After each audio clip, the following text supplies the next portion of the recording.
Bom, gente, a gente está no capítulo 15, a gente está no meio de uma resposta do Lancelin à questão da vigilância recomendada por Cristo. O capítulo 15 fala sobre a sintonia mediúnica.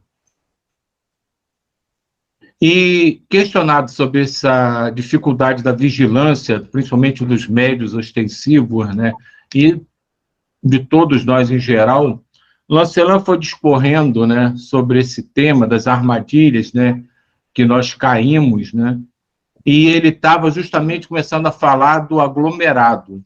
Eu vou voltar até algumas linhazinhas para que a gente pegue o assunto do Tivemos início. uma aula sobre o aglomerado do Ismael.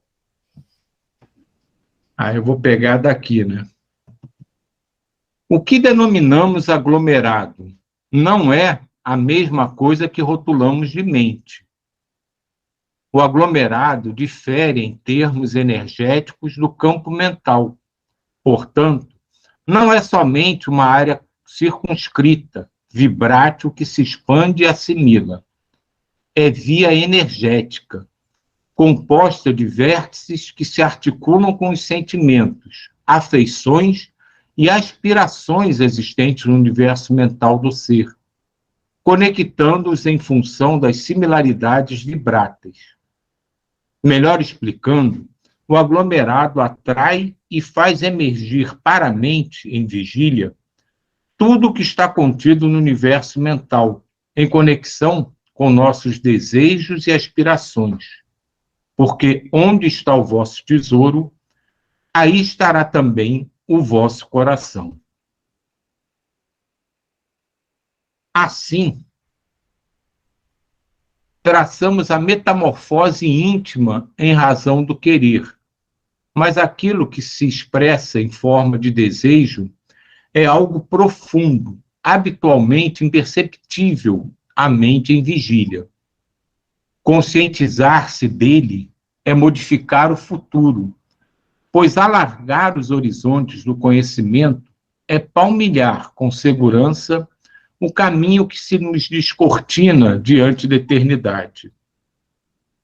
Por isso, não é sem motivo a assertiva evangélica: conhecereis a verdade, e a verdade vos libertará. João, capítulo 8, versículo 32. Entretanto, alimentamos um infundado receio de conhecê-la. Não obstante, vivenciá-la é ter a liberdade de percorrer o caminho que nos leve ao encontro da sabedoria. Jesus se fez presente em nosso meio humano, não só para que o enxergássemos pessoalmente, mas, sobretudo, para que o sentíssemos com o coração. Estar em sintonia com a verdade é nos comunicarmos com o reflexo da divindade em nosso íntimo. Se assim o fizermos, certamente o amor desabrochará em nossas almas. Apesar de sermos conhecedores da trilha do bem, em virtude da lei divina impressa em nossa consciência, ainda nos apegamos aos clamores do ego. Quando Jesus proclamou o vigiai e orai, carinhosamente nos transmitiu um ensinamento cósmico de valor inquestionável. Conhecer-se intimamente é entrar em comunhão com o Pai maior, e assim o fizemos em momentos de concentração, silêncio interior e de prece.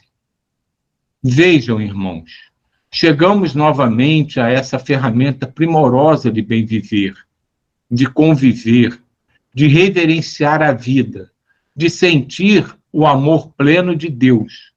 E para que convertamos a convergência naquilo que chamamos de aglomerado, é fundamental entrarmos em sintonia plena com o Pai Maior, por meio da prece. Silvio. Pode ir que eu falo depois. Desculpa, fale, eu achei que você ia continuar, fale. Não, não, eu ia parar porque eu achei esse final tão relacionado a esse momento da gente, né? Que ele fala do aglomerado, mas ele fala com uma coisa que é a própria essência do que a gente, do que nos representa o Natal, né? De você viver em toda a intensidade, né? O que Cristo trouxe, né? Quando ele fala aqui que Cristo não veio só para que a gente pudesse ver, olha o Cristo ali, né? Mas veio para mostrar muito mais de como nós podemos aprender, utilizar todo aquele ensinamento e nos tornarmos um próprio Cristo, que eu achei assim de uma beleza e de uma sintonia com o momento, até com o texto que foi lido antes, né, de Francisco, assim, perfeito. Parece aquela coisa combinada. Vamos juntar dois textos para falar sobre o mesmo assunto. Verdade. E essa parte, no final, quando fala, né, para que convertamos a convergência naquilo que chamamos de aglomerado, é fundamental entrarmos em sintonia plena com o Pai Maior por meio da prece. A base do metomagnetismo é a prece. A prece é o seu ponto básico, é o alicerce do metomagnetismo, e a prece ela é vista no metomagnetismo de uma forma estruturada no magnetismo mental. E como é que seria a prece no magnetismo mental? Como coloca aqui, é uma comunhão. Elas são, todo o metomagnetismo está ligado com conexões, que são conexões reais, que acabam que a troca de elementos é uma circulação de informação, de energia, de moléculas energéticas, enfim. E ele tem algumas características que é ligado com os nossos próprios corpos energéticos. No momento que a gente se coloca em prece, a gente faz essa expansão, a gente expande o nosso ser, né? O nosso ser energético, ele não está circunscrito ao corpo físico. E então a gente, pela vontade, consegue expandir. O outro aspecto é a sintonia. Então nossos campos mentais, eles têm capacidade de entrar em ressonância com aquilo que pela vontade se quer entrar. Então quer se ligar com o mundo maior, com Deus, com os mentores, com Cristo. Então se começa a entrar ali em sintonia. O outro aspecto é o aspecto da própria irradiação, né? Por que a irradiação?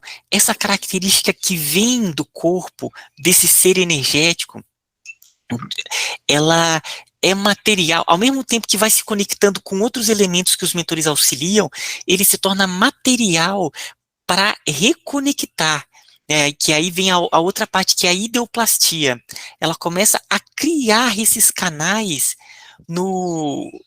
nos campos mentais, e com isso se formam as conexões. Então a prece é essa comunicação que vai criando toda uma conexão com mananciais de amor, com egrégoras, com espíritos de luz.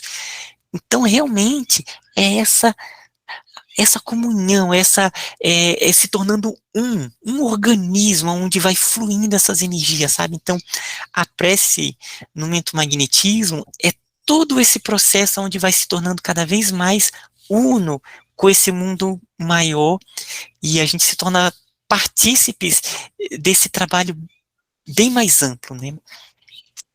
E eu vou só também colocar uma última reflexão no texto, que é, Silvio, se puder voltar ali na nota de rodapé. Se puder subir, a nota de rodapé ali, quando ele fala assim, né? No universo mental, as ligações do aglomerado, os vértices, perpassam os campos mentais. A gente viu que o aglomerado é aquele padrão, que é um padrão que ele... pela constância, vai se formando como se fosse um padrão que é o mais fácil de nós tendermos para aquele padrão. E ele chama os vértices, né? Então é igual uma rede mesmo, aonde são aqueles pontos que são muito utilizados e vão formando essas conexões que vai criando aquela estrutura que é o mais que é o mais comum de tendermos a esses mesmos pensamentos, esses sentimentos.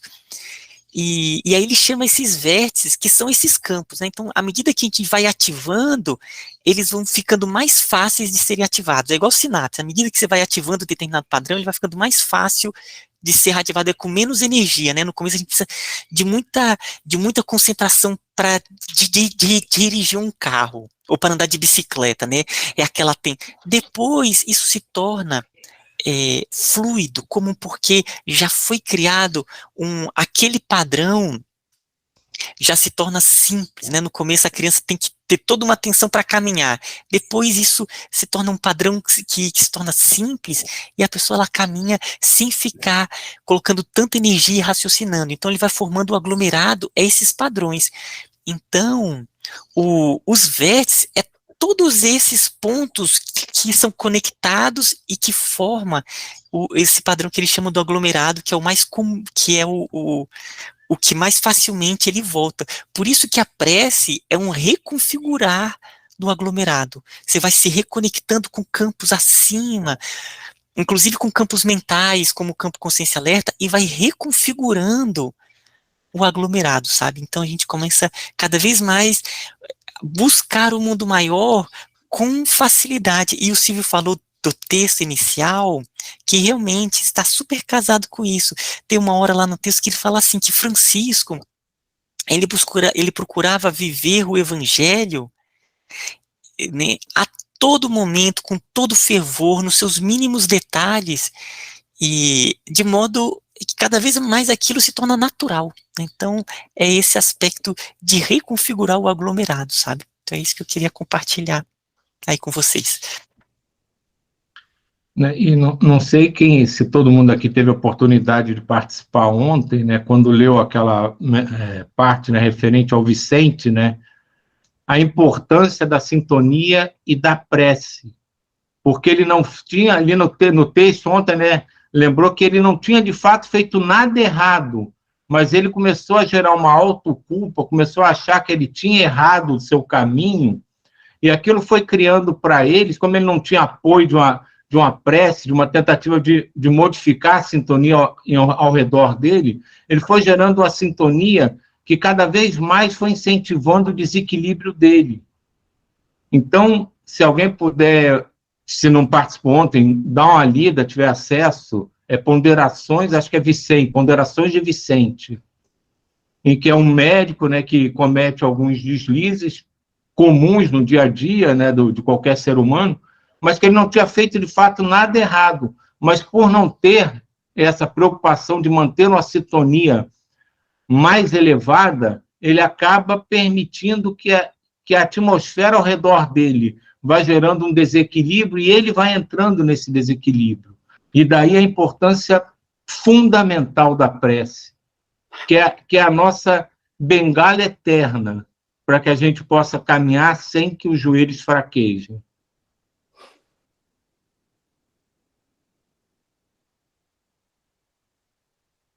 Pois é, mas eu estou quebrando um paradigma agora com essa...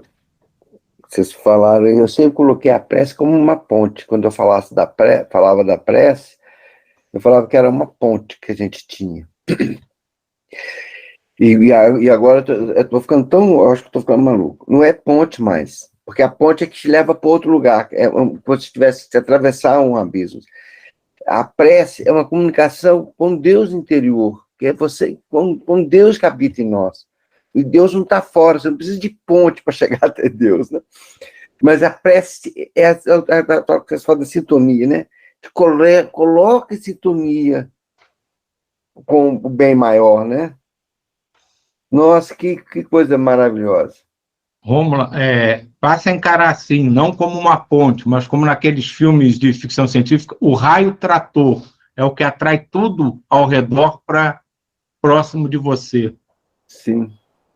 Como a gente vai quebrando paradigmas, né?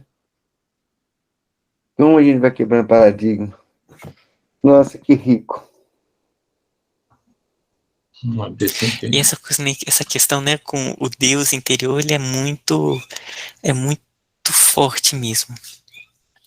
Porque esse Deus interior são esses campos mais sutis, mais elevados, que estão ali próximo diretamente com o espírito que está na fonte divina, né?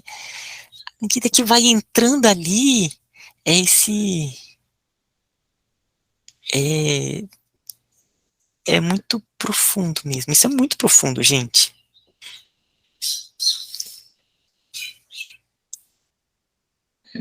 É a nossa Estar em essência. sintonia, só eu reler aqui um pedacinho. Estar em sintonia com a verdade é nos comunicarmos com o reflexo da divindade em nosso íntimo. Se assim o fizermos, certamente o amor desabrochará em nossas almas. Como a gente aprende, meu Deus, todo dia. Todo dia. A gente acha que até que é burro, né? Na mãe é mesmo. Meu Deus, todo dia é uma lição.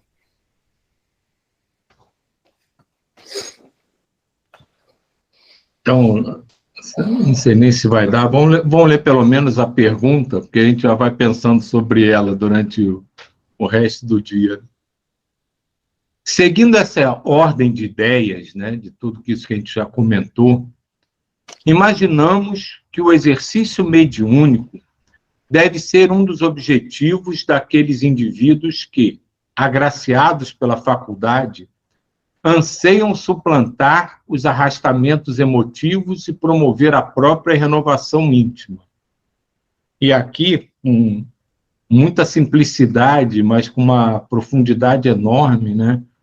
Nosso sempre querido Vitor coloca um ponto bem interessante, né, sobre aquelas pessoas que são médiums ostensivos, né, como se é dito, né?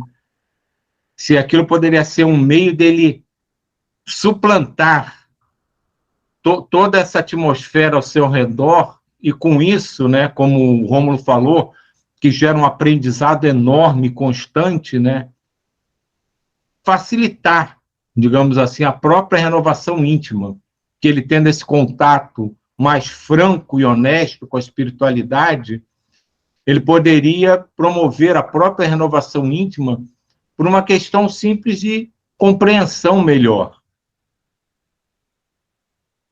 Sim. E o Lancelin começa dizendo o seguinte: ao valorizarmos o ensejo da mediunidade e compromisso, certamente muitos ainda não compreenderão o alcance dessa máxima. Há quem renegue a oportunidade abençoada, crendo-se maturo para palmilhar a trilha desafiadora e dificultosa. Entretanto, é justamente no exercício da mediunidade assistencial que se descortina a grande chance de transformação interior. A faculdade consiste em mudanças nas estruturas de comunicação energética da mente que alcançam o substrato da consciência em vigília. Esta, por sua vez, imanta-se ao cérebro perispiritual e, por conseguinte, ao encéfalo do campo físico, quando o espírito se encontra encarnado. A mente do médium ostensivo... Deixa então só eu fazer um comentário nessa parte. Nesses últimos, né, nos minutinhos que estão aqui, aqui tem dois pontos que são bem interessantes, que um é a parte da mediunidade, quando ele coloca aqui, a faculdade consiste em mudanças nas estruturas da comunicação energética da mente. Então, o médium ele já vem com essa predisposição para conseguir mais facilmente se reconfigurar. Inclusive, essa é uma das características que facilita a conexão com o mundo espiritual, é essa maior flexibilidade de conexão. Então, ele é uma antena viva que se torna algo que é necessário lidar com isso. E o outro ponto é esse, o cérebro perispiritual. No momento que a gente se desdobra, a gente está sendo regidos não pelo cérebro físico, mas já pelo cérebro perispiritual. Então, é como se nós despertássemos desse sono aqui da Terra. Então, são é outra forma de cognição, são outros sentidos que nós temos, são outras lembranças. É interessante que parece que é um outro eu, mas não é um outro eu, é só são novos sentidos, é como se tivesse com o olho fechado e abrisse os olhos. Então, está reconectado com uma outra organização, sem passar por esses filtros que vem aqui para nossa consciência de vigília, que passa por muito filtro, muito filtro mesmo. Gente. Aqui a gente está meio que realmente em um escafandro do ponto de vista espiritual. Então era isso.